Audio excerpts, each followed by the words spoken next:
इसलिए कि हजरत अबू बकर आए, हजरत अली बैठे। क्या बात, अली कह रहे हैं अबू बकर मुबारक हो। सुभान अल्लाह। हजरत अली कह रहे हैं, हजरत अबू बकर कह रहे हैं अली मुबारक हो। कहा किस बात की मुबारक बात? कि मैंने हुजूर को फरमाते सुना है कि जन्नत का टिकट अली बांटेगा। हाय हाय हाय हाय। तो हजरत अली मुस्कुरा के कहते हैं अबू बकर बात तो पूरी करो ना। कहा कौन सी? कहा आदि क्यों बता रहे हो? मुबारकबाद का मुस्तहिक मैं भी हूं तो फिर आप भी तो हो ना। कहा क्यों? कहा जहां नबी ने ये कहा है कि जन्नत का टिकट अली बांटेगा, वहां ये भी तो कहा था अली जन्नत का टिकट उसी को देना जिसके सीने में मेरे अबू बकर का प्यार हो।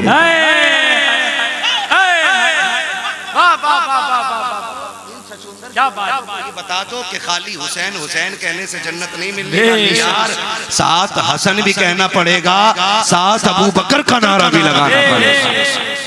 हाँ जी। तो दोनों भाइयों में नाराजगी हो गई, दोनों भाइयों में नाराजगी हो गई। तो इमाम हुसैन लिख रहे, कह रहे भैया नाना की हदीस है, दो मोमिनों में अगर इख्तिलाफ हो जाए ना तो 3 दिन से ज्यादा नाराज नहीं रहना चाहिए। भैया आज तीसरा दिन है, आ जाओ ना और आके मुझे सलाम कर लो। हाय हाय हाय हाय। छोटा वाला किसको? बड़े भाई। सुभान अल्लाह। कह रहा आइए मुझे सलाम कीजिए। जैसी खत पहुंचा दौड़े लगे, भागते हुए आगे आके सलाम किया, कंधे पे हाथ रखा, कहने लगे हुसैन जी भैया। कहा यार छोटा है ना तू? जी। कहा तूने मुझे क्यों बुलाया? तू आता ना, तू तो छोटा था ना। तो कहते मैंने नाना को फरमाते सुना है जो रूठे हुए भाई को पहले सलाम करेगा ना वो पहले जन्नत में जाएगा। हाय हाय हाय हाय हाय हाय हाय हाय। अल्लाह। रूठे हुए भाई को पहले सलाम करेगा वो पहले जन्नत में जाएगा।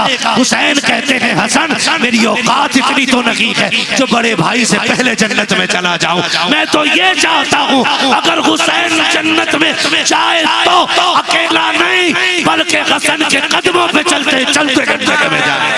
नारे तकबीर, नारे रिसालत, फैजान इमाम हसन, फैजान इमाम हुसैन, या हसन या हुसैन, या हसन या सलामत रखे अल्लाह सबको।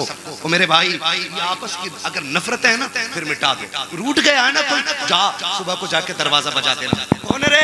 मैं आया हूँ। का बड़ा जलील फिर आ गया, कहना ना आज मैं इज्जत के लिए नहीं मदीने वाले मोहम्मद के लिए आया हूँ, उनके लिए आया हूँ। माफी दे दे। नहीं दूंगा। नहीं पहले माफी दे फिर जाऊंगा। अगर कह तुझे गैरत नहीं आई? का गैरत तो बहुत थी, उनके नाम पे सारी लुटा के आ गया हूँ। का क्या चाहता है? का जन्नत चाहता हूँ। मैंने रात जलसे में सुना था जो रूठे हुए को पहले सलाम करेगा उसे खुदा जन्नत देगा। चल आका जन्नत बांट रहे हैं, तू भी चल के मदीने वाले से जन्नत ले।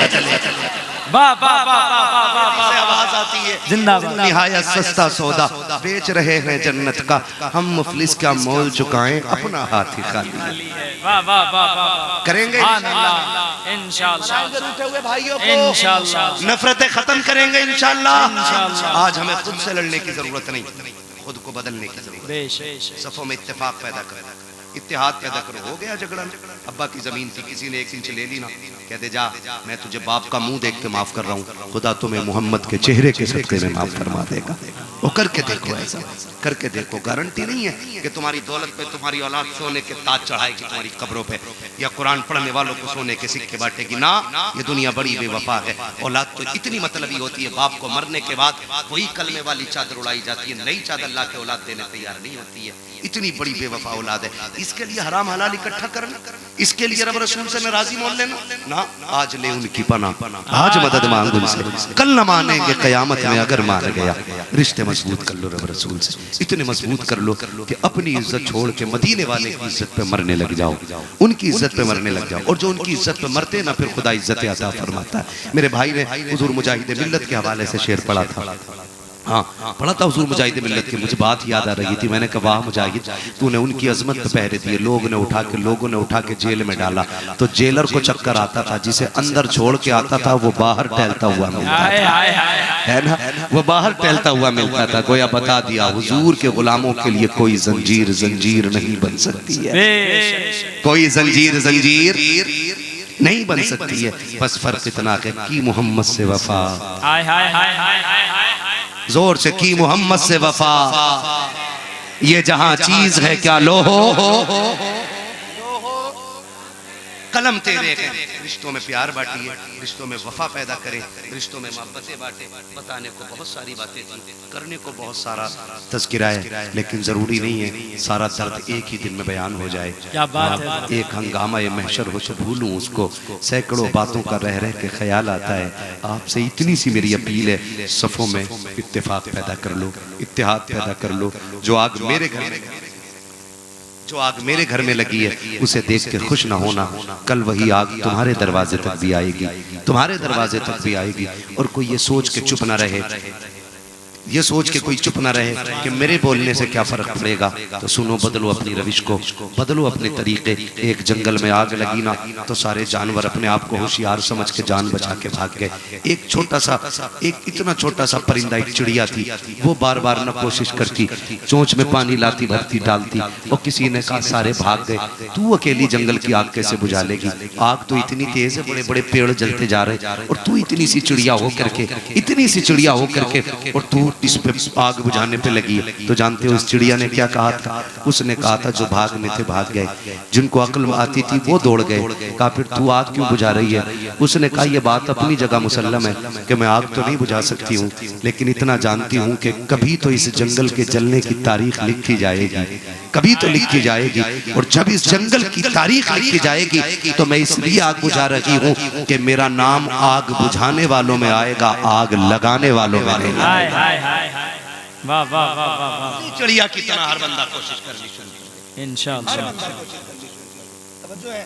अगर हार लेने तो मेरे गले लगे, लेकिन मेरी बात पे हाँ या ना में। क्या बात है, क्या बात है, सुभान अल्लाह, क्या बात है। करेंगे इंशाअल्लाह कोशिश, एक दूसरे को माफ करेंगे, एक दूसरे के पैर में खड़े हो जाओ और मजबूत सुकून बन के खड़े हो जाओ। बेशक आप एक सुकून बन के खड़े हो जाओ। माफ कीजिएगा, हमारे यहाँ रस्म है कि वलीमे में हम नोता लिखवा के आते हैं, शादी में हम नोता लिखवा के आते हैं, अकीके में हम नोता लिखवा के। नोता जानते हो?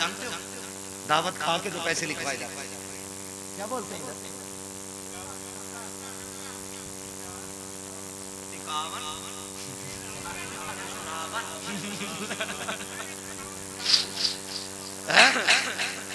भाई चलो, ये तो बोलते हो ना न्योता है। न्योता कहाँ लिखवाने जाते? जहाँ टीका खाएंगे, वलीमा खाएंगे, शादी की रोटी खाएंगे, लिखवाते क्यों? अच्छा ये बताओ। इसलिए कि हम 5000 दे रहे हैं, ये 6 मिला के देगा। बोलो अरे भाई खुल के बात करो ना, मुसुर क्यों हंस रहे हो? यही नियत होती है ना, हम 1000 देंगे, ये हमें कम से कम 1100 देगा। अच्छा कुछ मैंने इतने बेगैरत देखे जिन्हें 1100 में मिलते, वो कहते हैं यार हमारे ही लौटा दो। हजरत मैंने कई जगह ये झगड़े देखे कि गिराक हार आ गया, कभी आ गया, कलवा कभी आ गया, जुम्मन कभी आ गया, छन कभी आ गया। कह रहे अभी एक और रह गया, एक और रह गया। जब दूल्हा के उठने की तैयारी हो गई, बताओ वो आया कि अभी आ रही होगी, भागा भागा। कह रहा तुम्हारे पास खेत पे गए, तब क्या बात है कि हमारे लल्ला ने उनके लल्ला के गले में हाथ डाला था, हमारे लल्ला वाला। क्या बात। बहुत वक्त हो गया भाई, 1.5 घंटा होने वाला है ना? तो बच्चे सारे लोग हैं, चल लो थोड़ा सा आगे। थक गए आप लोग? जरा थक के कह दे जरा सुभान अल्लाह। अब जरा खुल के कह दे सुभान अल्लाह। हाँ जी, तो मैं जो बात कह रहा हूँ मेरी बात सुन लें। मैं आपसे कह रहा हूँ, आपसे तवज्जो है सारे लोगों की। अभी आप जाग रहे, सारी दुनिया को नींद आ गई है, उनका दीवाना बेदार है। आप ही फैसला कीजिए या नबी, कौन जन्नत का हकदार है ना? बस तवज्जो करें तो हम जाके ना वहाँ पे कार्ड लिखवाते हैं, इसलिए कि हमें पैसे मिले। तो अगर देना ही है ना, पहली बात तो मैं इस देने को जायज़ मानता ही नहीं, इसलिए कि बिन मांगा हुआ कर्जा है, और कर्जा भी उस वक्त तक मांगने की इजाजत नहीं है जब तक अपने बस की बात हो। ये जिम्मेदार लोग बैठे और फिर आपने कर्जा दे दिया, और कितने ऐसे हैं कि काफी खो गई, डायरी जिसमें लिख के फिर हो गई, और वो मर गया जिसने लिया था। तो ये नाजायज उसके ऊपर वो कर्ज हो गया कि क़यामत में 1 रुपए के बदले में 100 नमाज 500 नमाज़ें दी जाएंगी, वो भी मकबूल, जिनमें ये टेंशन नहीं होगी कि इमाम साहब का मुँह टाइल गया है, इमाम साहब ने कैसी पढ़ाई है। वो मकबूल जो अल्लाह के लिए पढ़ी गई ऐसी 500 दी जाएगी, शायद 500 तो सारी भी ना हो। तो ये बिला वजह का कर्जा कर दिया। मैं कहता हूँ अगर देने का शौक है ना, कभी हॉस्पिटल जाया जाए, वहां कितने गरीब देखो 10 रुपए की दवा के लिए बाहर पड़े, 500 रुपए की वजह से किसी गरीब को बेड नहीं मिलता, वो देखो हाथ में बोतल लेके बेटा बैठा है, माँ फर्श पे लेटी है, जा ये 500 रुपए जाके उस गरीब की झोली में डाल दे। तू नहीं जानता है, खुदा की कसम, अगर तेरे इस 500 रुपए से गरीब ने मुस्कुरा के दुआएं दे दी ना, तो काबे वाला भी राजी हो जाएगा, साथ मदीने वाला भी राजी हो जाएगा। करेंगे ये काम इंशाल्लाह, करेंगे काम इंशाल्लाह। एक दूसरे के साथ खड़े हो, एक दूसरे के साथ खड़े हो। आज किसी की बेटी मुर्तद हो रही है तो मजाक ना उड़ाए, दूसरे को उसके दर्द में शामिल हो जाना चाहिए। हाँ, और इसका सद्देबाब करना चाहिए। बेटियों से कहना चाहूंगा, खुदा का वास्ता 12वीं का जलसा है, कभी अगर फैशन के नाम पे दुपट्टे उतरने लगे, कभी शादी ब्याह में डिजाइन के नाम पे तुम्हारे सर से चादर सरकने लगे ना, तो कुछ देखना या ना देखना, एक बार उनके रोजे की जालियों की तरफ जरूर देखना, इसलिए कि तेरी औकात कुछ भी नहीं। तुझे तो पैर की जूती भी समझने इंसान तैयार नहीं था, तुझे तो पैदा होते ही मार दिया जाता था। आज उन्हीं के दीन के खिलाफ खड़े होकर कहती है बेपर्दा रहना मेरा अधिकार है, मेरा हक है, आजादी है मेरी। ये आजादी नहीं मेरी बेटी, ये बर्बादी है तेरी। पहले आजादी का नारा देकर तुझे घर से निकाला गया, फिर तुझे आजादी का झांसा दे करके तुझे ड्यूटी पे लगाया गया, फिर तुझे मुलाजिमा बना करके तेरे प्रमोशन के नाम पे तेरी इज्जत लूटी गई, फिर तुझे नौकरी दे करके तेरे आबरू का सौदा किया गया। तू इसे आजादी कहती है? आजादी तो वो है जो मुस्तफा ने तुझे अता की थी। फरमाया घर के अंदर तेरी हुकूमत भाइयों पे भी चलेगी, तेरी हुकूमत बाप पे भी चलेगी, तेरी हुकूमत बेटों पर भी चलेगी। का तू कनीज़े फातिमा ज़हरा बन जा, कायनात पे तेरी हुकूमत कराना मोहम्मद का काम। सुभान अल्लाह, सुभान अल्लाह, जिंदाबाद। ये मिजाज मेरे नबी ने दिए। लब्बैक लब्बैक या रसूल अल्लाह, लब्बैक।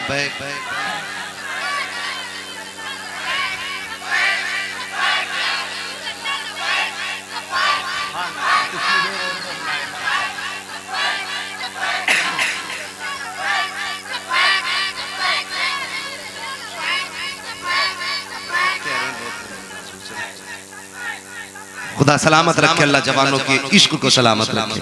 ठीक है ना, तवज्जो है सारे लोगों की। तो मैं बेटियों से कहना चाहूंगा, और बेटियों आखिरी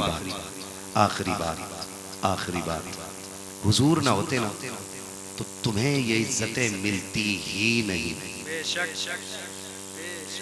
मर्दों से भी एक बात कह के जाना चाहूंगा, खुदारा फाके मर जाना, लेकिन लालच में बेटियों से कभी किसी की नौकरी ना कराना। फाके मर जाना, बहुत अच्छा पैगाम है, लेकिन बेटियों से कभी किसी की नौकरी ना कराना।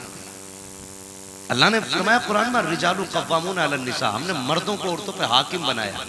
ये जूता फेरने के लिए हाकिम नहीं बने होते, ये औरतों को मारने के लिए हाकिम नहीं बने होते। ये जो बाजुओं में ताकत दी गई है ना, ये कुत्तों की तरह खाने के लिए नहीं, बल्कि शेरों की तरह खिलाने के लिए दी गई है। शेरों की तरह खिलाने के लिए, शेरों की तरह। तो अपनी बेटियों को खुद कमा के खिलाओ, ना कि मनहूस बन के उनकी कमाई बैठ के खाओ। हमारी बेटियां प्रमोशन के लिए कपड़े उतरवा देती हैं, ड्यूटियां बचाने के लिए कपड़े उतरवा देती हैं। जब कोई कहता ना मेरी बेटी फला नेता की असिस्टेंट है, तो खून के आंसू रोते हैं। मैंने कहा तू क्या जाने तेरी बेटी कहां फंस गई है। काश तू जानता तो अपनी बेटी को फाके से मारना तो गवारा करता, लेकिन किसी कुत्ते की चौखट पर नौकरी कराना गवारा नहीं करता। गलती की हमने, गलती की। आजादी के नाम पे बेटियों की इज्जत चली गई। बेटी तुझे बताऊं, तू कुछ भी नहीं थी तो मेरे नबी ने कहा मेरी फातिमा मेरे जिगर का टुकड़ा है।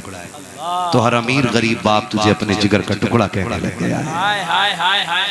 जो बाप तुझे कत्ल करते हुए एक पसीने का कतरा माथे पे नहीं लाता था ना, आज चल मैं तुझे मंडी में चल के दिखाऊं। बाल सफेद हो गए, कमर झुक गई है, देख 100 सीमेंट की बोरियां ठेले पे रखी हैं, पेट से रुमाल बंधा मिलेगा, कमर झुक गई और तेज मेहनत से खींच के लेके जा रहा है। पूछ उससे चचा बाल सफेद हो गए किसके लिए इतनी मेहनत?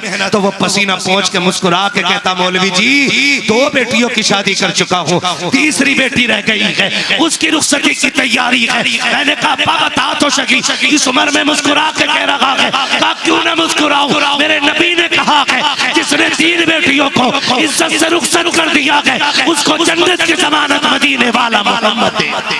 नारे तकबीर, नारे रिसालत, नारे रिसालत। आधी रोटी खाइए, बच्चों को पढ़ाई है सारे लोगों की। चलूं आगे थोड़ा सा। बेटियों, कोई वकार तुम्हारा नहीं। और मैं तो ये कहता हूं कि जब बाहर भी आए ना तो बेटे झंडे बाद में लगाएं, बेटियां झंडे पहले लगाएं। क्या बात है। हाँ। और मैंने परसों भाभीओं के गढ़ में बैठ के बात की, उस शेख साहब ने कहा भाभीओं के खिलाफ ना बोलना, तो मैंने कहा अच्छा किया, छेड़ दिया। क्या बात है, क्या बात है, सुभान अल्लाह। अच्छा किया, छेड़ दिया। वो मैंने झंडा गाड़ा, उनकी खोपड़ी में मतलब के आला हज़रत साहब कि जब तक जिंदा रहेंगे सोचते रहेंगे कि सब आ जाए, ये बरेलवी मौलवी नहीं आना। क्या बात है, क्या बात है। सीधी बात कही थी मादरत के साथ। ये बड़े लोग बैठे हुए, इनको इतनी देर इंतजार नहीं कराना चाहिए, है ना। ये अलग बात है, खामोश खड़े रहते हैं, फिर भी जो लोग बड़े हैं वो बड़े रहते हैं। ऐसे असलाफ से मिलता है हमारा शजरा, जिनके कदमों में कई ताज बड़े रहते हैं। बहुत बड़े लोग हैं। लेकिन मैं आपसे कुछ बताना चाह रहा था। मैंने एक बात कही और आप भी कान खोल के सुन लें। हर उस शख्स को मिलाद का झंडा लगाना चाहिए जिसके घर में बेटियां मुस्कुरा रही हैं। बस ये फाइनल बात। तो फिर क्या गलत कह दिया मेरे इमाम ने? हमारा एक इकबाल कर्ज़े रिसालत में डूबा हुआ। बेशक मेरे महबूब के एहसानात का हमारे ऊपर है। बेशक इकबाल हमारे जिस्म पे नहीं, जितने हुजूर के कर्ज़े हमारे, ये सच्ची बात है। लेकिन फिर क्या गलत कहा मेरे इमाम ने? उन्होंने कहा चल सारे छोड़ दे, और तुम पर मेरे आका की इनायत न सही। हाय हाय हाय हाय हाय। क्यों नहीं लगा रहा झंडा? और तुझ पर मेरे आका की इनायत न सही, नजदिया कलमा पढ़ाने का भी एहसान गया, और इसीलिए झंडा लगा ले कि हुजूर ने कलमा पढ़ाया। तो मैं बेटियों से कहना चाहूंगा, खुदा के वास्ते कभी सर से चादर न उतरने देना, और ऐसी चादर लपेट सर पे। कोई फर्क नहीं पड़ता है कि 10,000 के लहंगे में मर जा या 40 रुपए के 1 मीटर कपड़े में लिपट के मर जा, इससे कोई फर्क नहीं पड़ता है। हाँ, फर्क पड़ता है जब मरे ना तो मदीने वाले को राजी करके मरना। मदीने वाले को राजी करके मरना, मदीने वाले को राजी करके मरना। खुदा की कसम खा के कहता हूँ, मैं मर्दों से कहता हूँ, अब भी ना बेटियां अब भी मारी जा रही है। अभी कल का अखबार मैंने देखा, नौज़ायदा बच्ची को, नौज़ायदा बच्ची यानी कि पैदाइश के तुरंत बाद उस बच्ची को ना किसी ने ना मुंह में पत्थर डाल के ना और उसे जिंदा दबा दिया। मुंह में पत्थर देकर। मुझे एक बात बताओ, कि बेटियों का मरना बंद है? नहीं ना, अभी भी बेगैरतों को बेटियां बोझ लग रही हैं। आपसे कहना चाहता हूं, एहसान मानो नबी का, क्या उन्होंने बेटी जैसा सच्चा हमदर्द दे दिया है। बेटी जैसा सच्चा, सबसे सच्ची हमदर्द बाप की बेटी होती है। और यकीन ना हो तो आजमा लेना, कभी शाम को देर से आओ काम से, कभी शहर से देर से लौटो, देखना सबसे पहले जो दरवाजा खोलने आएगी वो आपकी बेटी होगी। हाय हाय हाय हाय। और याद रखना, बाप बेटी के दौर में कभी ठंडी रोटी खाता ही नहीं। क्या बात है, जिंदाबाद। बाप कभी बेटी के दौर में ठंडी रोटी खा ही नहीं सकता। तजर्बा ना हो तो कर ले। कभी बूढ़े से जाके पूछ रोटी कैसी मिल रही है, रो के कहता है जब से बेटी गई है रोटी ठंडी हो गई है। फिर रो के सोच के कहता तुम्हें क्या बताऊं, आज अल्लाह ने 4 बेटे दिए, 4 बहुएं हैं, उनकी 2-2 बेटियां हैं, परिवार भला भूला है, एक रोटी ताजा नहीं मिलती है। फिर सर पकड़ के कहता जिस दिन से बेटियां गई हैं उस दिन से सेहत गिरना शुरू हो गई है।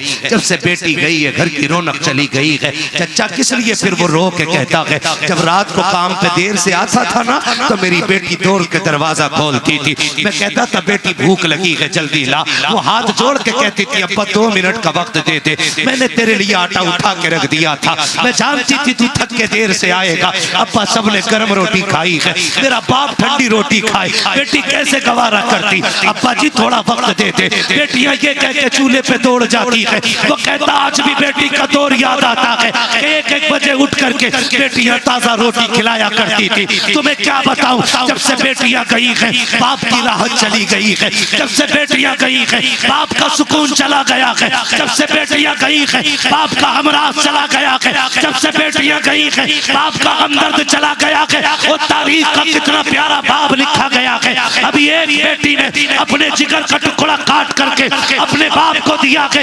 इंटरव्यू में जब पूछा गया कि तूने जिगर दिया के बाप को, मर जाती तो क्या होता, उसने कहा काश मेरे बाप ने दिल मांग लिया होता, मैं तो दिल दे देती, का जिंदगी नहीं चाहती। उसने कहा पागल है तू, ये जो जिंदगी है ये मेरे बाप के एहसान के बोझ तले दबे। नारे तकबीर।